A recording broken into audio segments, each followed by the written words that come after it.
Labas vakaras. Jūsų ekranuose geros savijautos receptus dalijanti laida Sveikatos injekcija. Šiandien pasikalbėsime apie naujus skiepų pasipildžiusių vaikų profilaktinių skiepijimų kalendorių, pirmąją pagalbą springstančiam žmogui, būdus, kaip pergudrauti peršalimą bei slopinamų emocijų žalą sveikatai. Taip pat pasidomėsime, kodėl ligoninės dantų gydymo skyriuje tiek daug pacientų, svečiuosimės pas gydytoją reabilitologę Raimondą Augienę, na, o gamtos vaistų rubrikoje prisiminsime vaistinę Ramunę. Nuo spalio 1 dienos Lietuvos vaikų profilaktinių skiepijimų kalendorius pasipildys skiepu nuo pneumokokinės infekcijos. Vis dažniau pasigirsta dvejonių dėl skiepų naudos ir efektyvumo. Kai kurie tėvai atsisako skiepyti savo vaikus ir tai, pasak medikų, rizikuoja žalos sveikata ar net gyvybę. Taigi, kodėl moderniame pasaulyje skiepai tokie svarbūs, ar iš tiesų jie reikalingi? Šiai dienai vaikai yra skiepijami nuo 10 sunkių ir grėsmingų ligų. Tai yra nuo tuberkuliozės, hepatito B, kokliušo, difterijos, stabligės, poliomielito, hemofilus influenza infekcijos, tymų, raudonukės ir parotito arba kiaulytės. Šį rudenį laukiame permainų. Jau yra patvirtintas naujas profilaktinių skiepijimų kalendorius, į kurį yra įtraukta pneumokokinė konjuguota vakcina. Pneumokokas vaikams gali sukelti sunkias ir labai grėsmingas ne tik jų sveikatai, bet ir gyvybei ligas. Tai yra plaučių uždegimą, sunkius ausų uždegimus, meningitą, kraujo užkrėtimą arba sepsį. Todėl skiepijimas šita vakcina yra labai svarbus ir reikšmingas. Atlikus tyrimus paaiškėjo, kad daugiau kaip pusė vaikų iki 3 metų amžiaus savo nosiaryklėje nešioja šitą sukėlėją. Ir tam tikromis aplinkybėmis visada yra reali grėsmė susirgti sunkia pneumokokų sukelta liga. O tos aplinkybės tai gali būti peršalimas, stresinė situacija, perkaitimas ar kitos ekstremalios situacijos. Todėl rudenį, pasibaigus viešųjų pirkimų procedūrai, tikimės, kad jau mūsų įstaiga pasieks konjuguotą pneumokokinę vakciną ir mes pradėsime vaikų skiepijimą. Daugelis jaunų tėvų nėra susidūrę su tokiomis ligomis kaip tymai, raudonukė, kiaulytė, poliomielitas, difterija, stabligė, todėl tik iš nuogirdų yra girdėję apie šias ligas ir todėl pasiskaitę internete pradeda galvoti apie tai, kad galbūt neverta skiepyti vaiko. Šitų infekcijomis valdomų ligų grėsmė išlieka, todėl kad sukėlėjai tebecirkuliuoja mūsų aplinkoje ir infekcinių ligų protrūkiai yra realūs. Turiu pasakyti, kad tos vaikiškos infekcijos, tymai, raudonukė, kiaulytė ar kokliušas, jos visos gal kartais ir nesunkiai persergamos, bet labai pavojingos yra jų komplikacijos. Ir, sakykime, raudonukė susirgusi nėščia moteris, kuri neskiepyta vaikystėje, gali susilaukti naujagimio su daugybiniais sklaidos defektais. Todėl skiepytis nuo šių infekcinių ligų tikrai yra svarbu, reikalinga ir būtina. Mūsų rajone daugelis tėvų skiepija savo vaikus profilaktinių skiepijimų kalendoriuje numatytomis vakcinomis. Rajono rodikliai geriausi Kauno apskrityje. Šiai dienai mes turime 32 vaikus, kurie yra neskiepyti. Pabandėme paanalizuoti, kokios yra atsisakymo priežastys. Tai 1/4 šitų neskiepytų vaikų nepaskiepyti dėl tėvų religinių įsitikinimų. Atsirado tokia tendencija, kad skiepytis atsisako 15-mečiai, kurie yra skiepijami difterijos ir stabligės vakcina. Manau, kad vienas iš veiksnių yra elementari baimė, kitas veiksnys yra informacija internete. Jie skaito tą, kas yra populiariuose forumuose, o mokslinė informacija, manau, kad jų nepasiekia ir todėl čia reikalingas didelis ir kruopštus darbas, aiškinant šiems jauniems žmonėms, kokia yra grėsmė susirgti difteriją ar stabligę, nepasiskiepijus difterijos ir stabligės vakcina 15 metų amžiuje. 2016 metais į Lietuvos Respublikos vaikų profilaktinių skiepijimų kalendorių ketinama įtraukti mergaičių skiepijimą žmogaus papilomos viruso vakcina. Tai vakcina nuo gimdos kaklelio vėžio. Pasaulio sveikatos organizacija paskaičiavo, jog skiepijimai kasmet padeda išvengti 3,5 milijono žmonių mirčių. Ką darytumėte, jei šalia jūsų pietaujantis žmogus staiga pradėtų springti? Trankytumėte nugarą, kaip esame įpratę manyti. Įgūdžiai galintys išgelbėti gyvybę. Pirma pagalba springstančiam žmogui. Dažniausiai žmonės tai užspringsta, kai vienu metu daro du veiksmus. Tai jie burnoje, sakysim, turi kąsnį, valgo ir tuo metu kalba, juokiasi. Ir labai dažnai užspringsta tie žmonės, kurie yra pavartoję alkoholio. Dėl ko? Todėl, kad jie emocionalūs, labai nori bendrauti ir tuo pačiu metu kažką užkandžiauja. Labai didelė rizika užspringti dėl tiem žmonėm, kurie yra persirgę smegenų insultų, jam būna sutrikęs ryjimas. Dažnai springsta ir senyvo amžiaus žmonės, jie sunkiau sukramto maistą. Ir dabar statistikoje atsirado toksai procentas suspringusių jaunų žmonių, tai sportuojančių jaunų žmonių, kurie sportuodami kramtomąją gumą. Pagal tai, kiek yra uždaryti kvėpavimo takai, yra užspringimas skirstomas į dalinę arba pilną. Ir pagal tai žmogui reikia teikti pagalbą. Tai kaip sakau, kaip atpažinti, ką reikėtų daryti ir tą užspringimą. Tai dabar, kai yra dalinis užspringimas, tai reiškia, kvėpavimo takai pilnai nėra uždaryti. Toksai žmogus gali kosėti, kalbėti, kvėpuoti. Kaip mes sakome, 3 raidės. Kalba, kosi, kvėpuoja. Ką mes galime tada daryti? Tokį žmogų iš tikrųjų reikia stebėti, raginti kosėti, neišleisti jo, jeigu jisai sėdėjo prie bendro stalo, sėdi kažkokiam bendram vakarėlyje, sėdite ir žmogus šalia jūsų užsikosėjo ir dažniausiai šoka nuo stalo ir bėga pro duris. Teisingai, jam galbūt nepatogu, jisai kosėja. Jį sulaikyti, nuraminti ir raginti kosėti. Raginti, sakyti kosėk, iškosėk. Jeigu jisai bėga nuo stalo, siekti iš paskos, nepalikti jo vieno. Ir jokių būdų, va tada, kai žmogus dar kalba ir pats kosi, netrankyti per nugarą. Kai yra jau pilnas suspringimas. Žmogus taigi užsikosėjo ir nutyla. Mes negirdime jokio garso, jokio kosulio, jis negali nieko mums pasakyti. Dažniausiai jisai griebėsi savo už gerklės, stengiasi irgi stotis nuo stalo bėgti ir dažniausiai nesąmoningai jau žmonės bėga ten, kur yra oro, bėga iš patalpos ir po kiek laiko, aišku, žmonės, jeigu jo neseks, net kreips dėmesį, randa jau numirusi. Greitosios medicinos pagalbos skyriaus specialistė rodo, kokių veiksmų imtis, kad padėtume springstančiam žmogui. Ta žmogų, jeigu jisai vieną ranką prilaikyti, dedame ant krūtinės, šiek tiek palenkti, dažniausiai patys žmonės būna jau automatiškai pasilenkia į priekį ir dažniausiai rankas laiko čia. Tai yra pasaulyje ir Europoje visai pripažintas užspringimo ženklas, kad aš užspringau visiems pranešti. Taip, taigi ranką dedu ant krūtinės. Taip. Kita ranka stovi šiek tiek iš šono ir šiek tiek už nugaros. Kita ranka, va dabar, kai žmogus nekalba, nekosti, nekvėpuoja, aš galiu atlikti 5 dūžius į tarpumentį, į nugarą. Trankyti dar šiek tiek parodysiu, reikia vėl mūsų delno pakyla. Va šita vieta, kuri tikrai žmonėms išgelbėja gyvybės.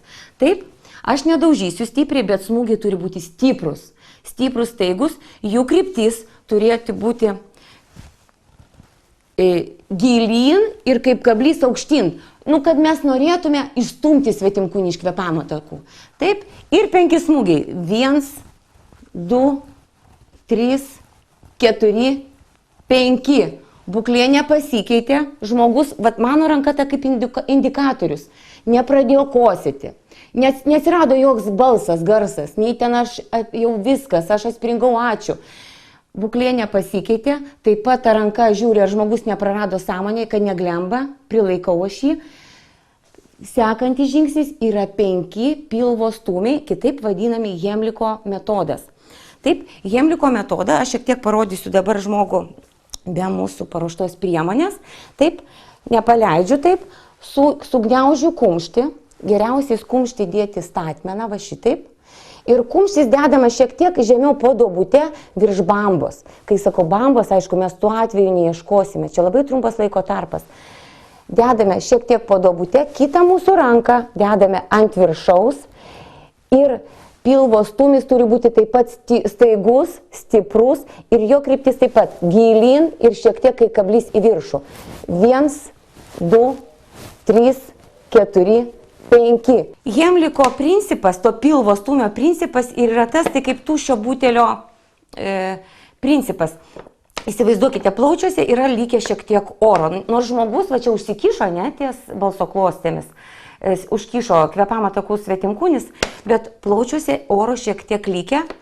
Taip, ir va šitas likutinis plaučių tūris ir išstumė svetimkūnį. Tai įsivaizduokite, kad čia, taip, mes darysim Hemliką, taip. Principas lygiai toks pats, ką atliksime mes dabar. Vėl dedu kumštį, dedu delną ant viršaus ir staigių stūmiu gilyn ir į viršų. Mano tikslas įstumti iš kvėpavimo takų svetimkūnį. Taip, va taip ir būna atlikus Hemliką, būna net iš pirmo karto svetimkūnis iššoksta.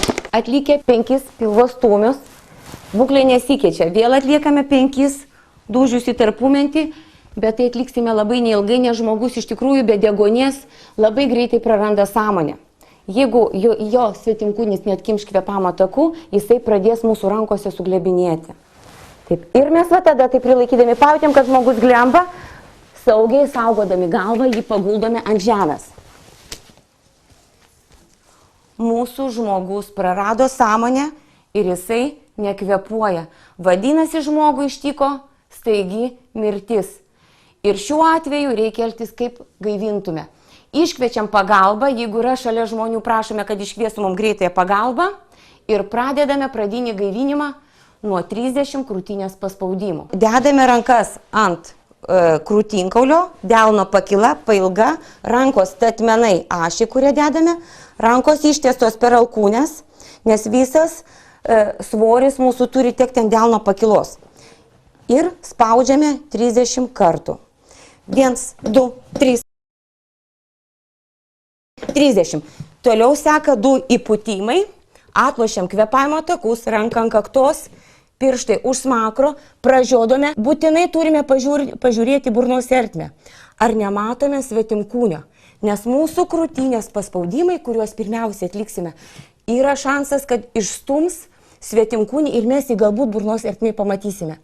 Pamatėme svetimkūnį. Piršto sukamojo judesiu, bandome jį pasiekti ir ištraukti. Jeigu svetimkūnį matome labai giliai, kad jo nepasieksime, jokių būdų jo netraukiame, nes vėl atgal nustumsime. Taigi, atlošiame galvą prieš įpūtimus 2, pasižiūrime, matau, arti, traukiu svetimkūnį, nematau, atlieku 2 įpūtimus. Nosį užspaudžiu ir vienas įpūtimas. Įpūtimai turi trukti 1 sekundę, nestiprus, nesipūsim į skrandį ir dalis mums antrą kartą apsivens. Antras įpūtimas. Ir vėl 30 krūtinės paspaudimų. Vėl 2 įpūtimai. Vėl pasižiūriu, nematau, įpūčiu. Dar žiūriu, nematau, antras įpūtimas. Ir vėl 30 paspaudimų. Ir tai tęsėme tol, kol atvyks medikai arba gelbėtojai, kurie perims iš mūsų gaivinimą. Ką daryti, jei užspringo stambus žmogus, kurio negalime apglėbti, besilaukianti moteris, kūdikis ar mes patys, sužinosite kitoje laidoje. Sulaukėme darganoto rudens. Tokiu oru dažnam ima perštėti gerklę, užklumpa sloga, čiaudulys, aibė kitų varginančių negalavimų. O gal šiais metais tebūnie kitaip? Pasitarę su gydytojais, pergudraukime peršalimą. Kad nesusirgtume, reikia stiprinti imunitetą. O labiausiai imunitetas kenčia nuo tokių dalykų kaip rūkymas, alkoholis, stresas, pervarginimas, tiek fizinis, tiek psichologinis. Taip pat hipodinamija, tai yra nejudrumas. Ypatingai čia vaikams norėčiau priminti, kad ilgas sėdėjimas prie kompiuterio, prie televizoriaus, tai tikrai sveikatai naudos neduoda. Geriau tuo metu pabėgioti kieme, pasivažinėti su dviračiu, riedlente ar šiaip paprasčiausiai pasivaikščioti.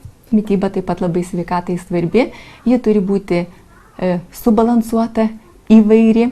Taigi mes turime gauti pakankamą kiekį riebalų, baltymų, angliavandenių, vitaminų, mineralinių medžiagų, taip pat skaidulų, ląstelienos. Dabar ruduo, neturime pamiršti mūsų vaisių, daržovių. Kiekvieną dieną turėtume suvalgyti apie 400 gramų šviežių daržovių ir bent 2-3 vaisius. Taip pat nepamiršti gerimo vandens, pakankamą kiekį išgerti. Nepiknaudžiauti riebiais, saldžiais maisto produktais, rūkytais, keptais, konservuotais. Tai visa tai stiprina mūsų sveikatą. Gydytoja primena pagrindinius peršalimo simptomus. Dažniausiai peršalus pajuntame gerklės peršulį arba skausmą, atsiranda sloga, sausas erzinantis kosulys, skauda galva, bendras silpnumas jaučiamas, pakyla temperatūra, dažniausiai jinai būna nedidelė, vadinama subfebrili.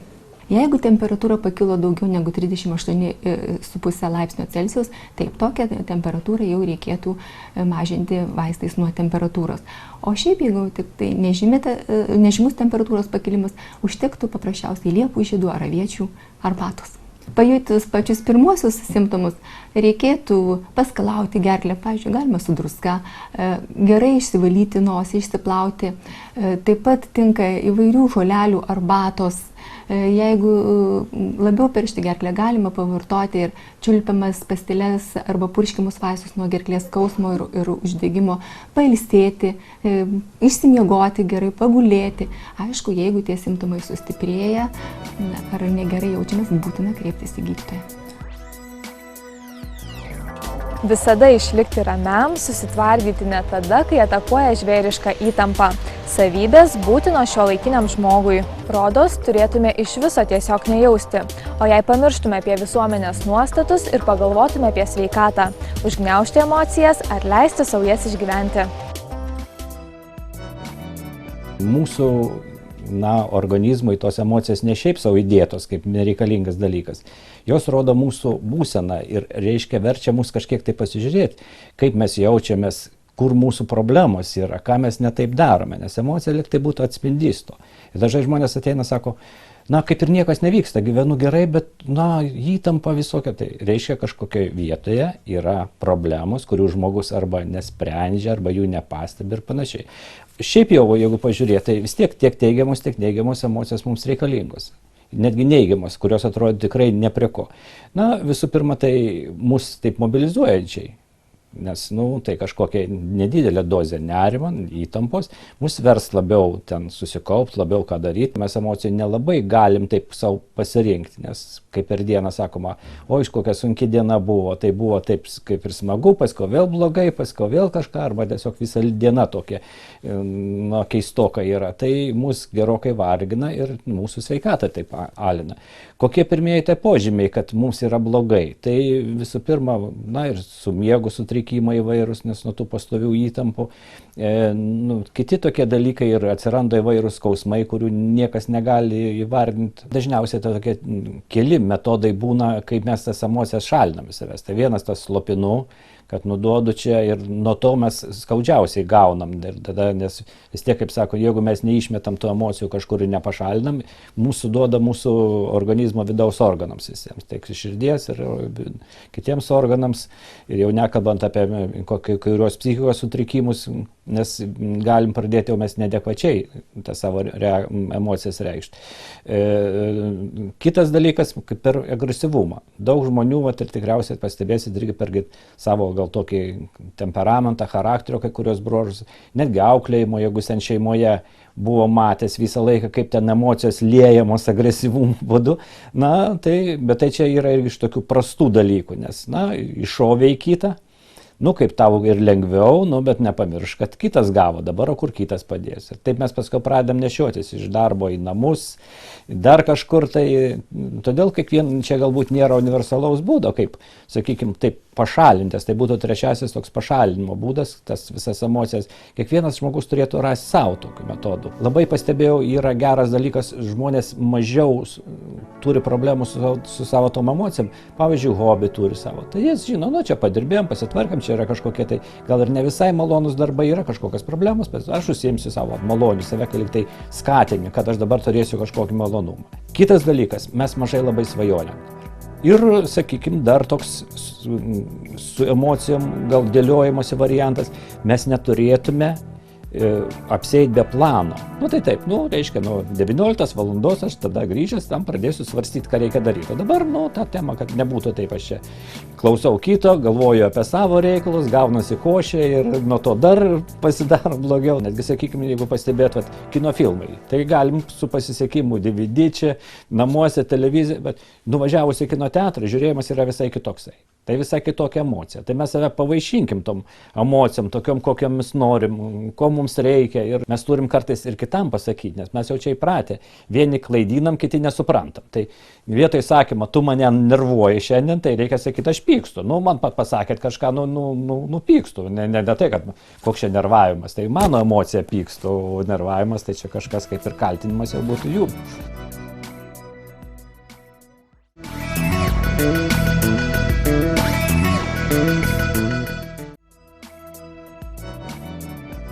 Man labai patinka reabilitologė Augienė daktarė. Švelniai tokia, labai gerai apžiūrinti. Labai faina tokia gydytoja. Galbūt norėtumėt jai ką nors perduoti? Didelį ačiū. Į mediciną pasukau lyg ir netyčia. Gydytojų nei šeimoje, nei giminėje nebuvo. Išsyk nustebindama, pasakojimą pradeda Kėdainių ligoninės ambulatorinės reabilitacijos skyriaus, fizinės medicinos ir reabilitacijos gydytoja Raimonda Augienė. Netyčia įstojau į medicinos mokyklą, įgijau medicinos sesers specialybę ir taip atsitiko, kad įsidarbinau intensyvios terapijos ir ten kardiologinės reanimacijos skyriuje, dirbau sesute, bet kažkaip galiu gal padėkoti močiutei, kuri tą norą žinoti, norą mokyti, skaityti, visišką toleranciją ir meilę žmonėms įskiepijo. Ir bedirbdama sugalvojau, kad dar vis tik tai noriu pasimokyti ir kad esu tose vėžėse, kur patinka. Tai pasiruošiau stojamiesiems ir įstojau Kauno medicinos universitetą. O kodėl jūs sudomino būtent šis sritis? Reabilitacija. Man tas gydymas vaistais, jis reikalingas, bet man labiau patinka tas supratimas, kad reikia natūraliai save prisižiūrėti gyvenseną, judėti, gydyti save iš vidaus. Kad ir kaip gaila, bet apie sveiką gyvenseną ir judėjimą kalbi jau lyg ir paskutiniai grandinė, ne pirminiai, kur turėtum aiškinti žmonėms, kaip jis kad nesusirgtų. O kas jūsų darbe jums labiausiai patinka?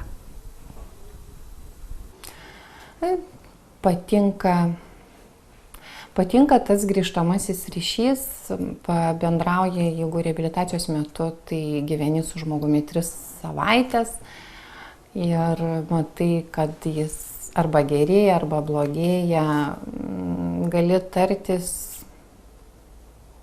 kalbėti apie jo problemas ilgiau, ne ten kartą susitikus per pusę metų. Aišku, džiaugiesi tais pacientų pasiekimais ir ta šypsena, kad man jau skauda mažiau ar neskauda. Pastaruoju metu labiausiai džiugina mano komanda, nes tikrai reabilitologas nedirba vienas.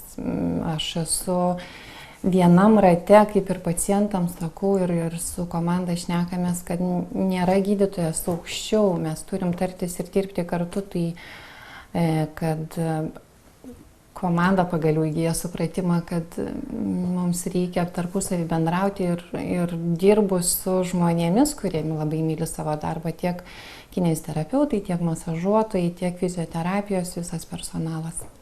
Ir mes pacientą gydom kartu.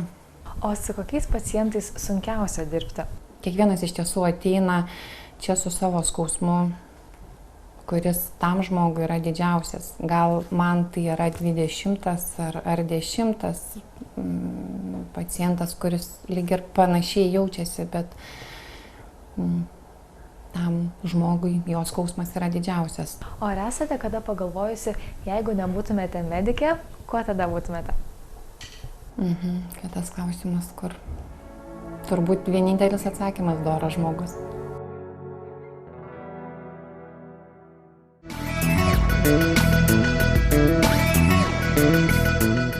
Žolelė, kurio žiedas ne tik išburia meilę, bet ir gydo ligas. Turbūt atspėjote - vaistinė Ramunė. Bet kaip nesuklysti ir prisirinkti tinkamų, patarė vaistininkas ir žolininkas Marius Lasinskas. Ramunę visi žino kaip tokį senovinį lietuvišką augalą, o iš tikrųjų tai vaistinė Ramunė atkeliavo prieš daugelį metų kaip piktžolė iš Amerikos.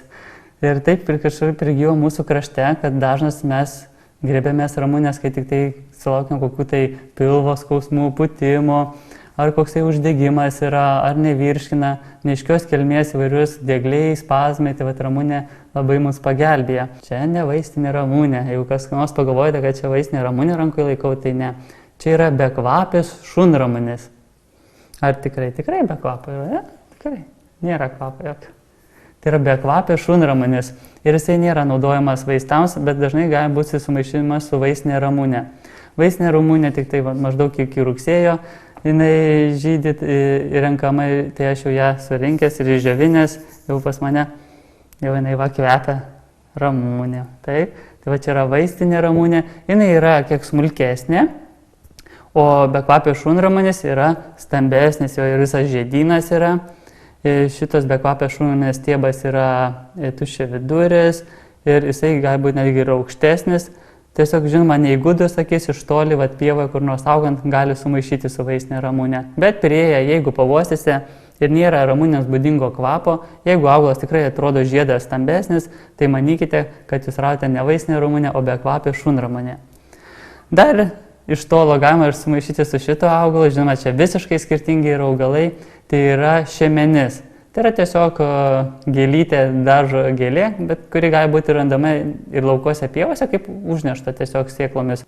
Dar žinoma yra ir baltagalvė, kur, kai rodo kokius filmus, sako, myli tokius žydelius kabo, tai ten dažniausiai būna baltagalvė, jinai dar didesnis jo žiedas yra.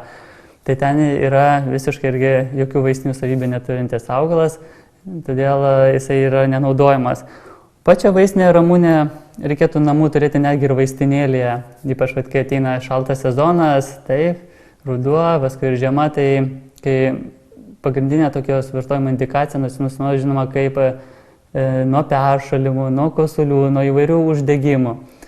Ramunių arbatą reikėtų užplikys truputėlį uždengti sindeliu, kad neišgaruotų eteriniai aliejai, nes eteriniai aliejai labai lakūs, jie greitai išlekia. Verdančio vandenį nereikia pilti ant žiedelių, galima tiesiog karštų vandenį, 80 galbūt laipsnių užpilti ir palaikyti kokią 10-20 minučių ir negerkite jos karštos, jinai pernelyg karšta ramunių arbata dirgina labai skrandį ir tiesiog nerekomenduojama niekada gerti ramunių arbatos karštos, geriau truputį pravėsusią ją gerti.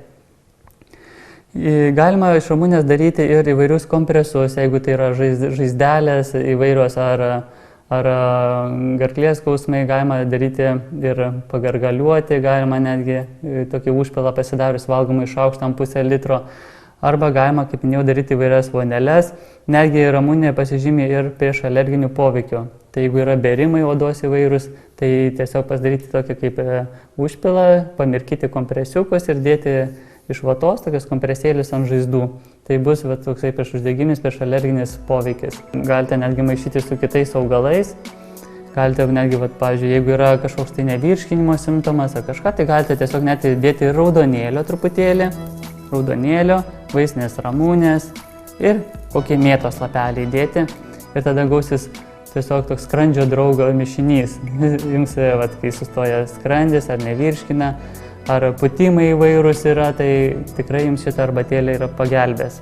Nebūtina turėti kažkokių tai ligų ar bėdų, kad vartoti vaistažolės. Galima tiesiog naudoti netgi kaip kasdienę gardžią arbatą, bet po truputėlį. ilgą laiką nereikėtų vien vaistinės ramunės visą laiką gerti, geriau tada į mišinėlį su kitais augalais arba tenais retkarčiais, nes vieną augalą geri kokias 7 dienas, tai reikėtų 3 dienas daryti pertrauką.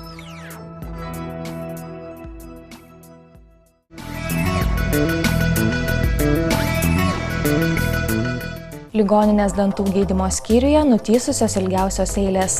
Užsiregistravusiam pacientui pirmo vizito tenka laukti 4-5 savaitės.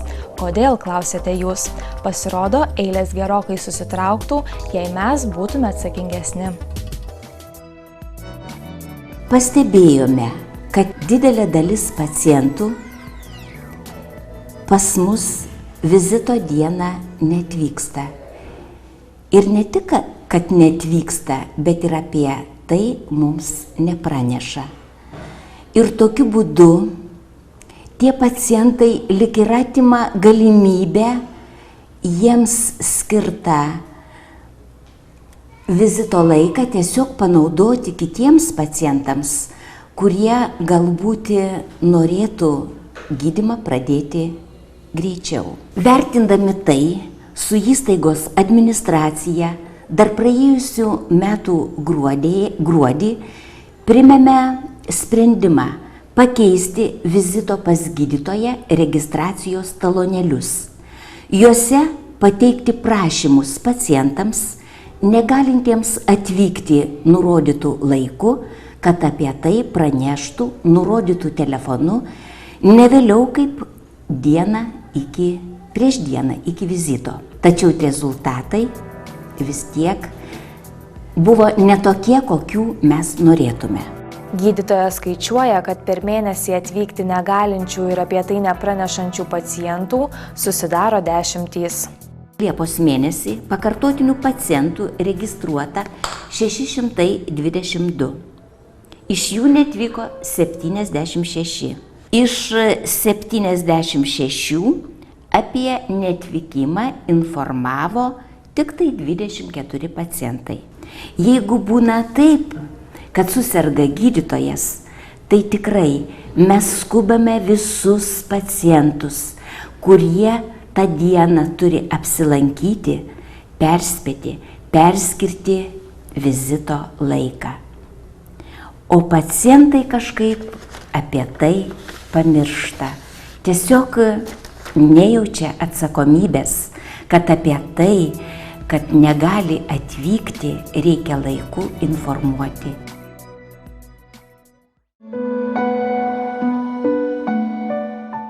Tiek pirmoje šį rudenį sveikatos injekcijas laidoje. Naują laidą žiūrėkite spalio 30-ąją, kaip visuomet ketvirtadienį 20:30 min. po krašto naujienų. Likite sveiki.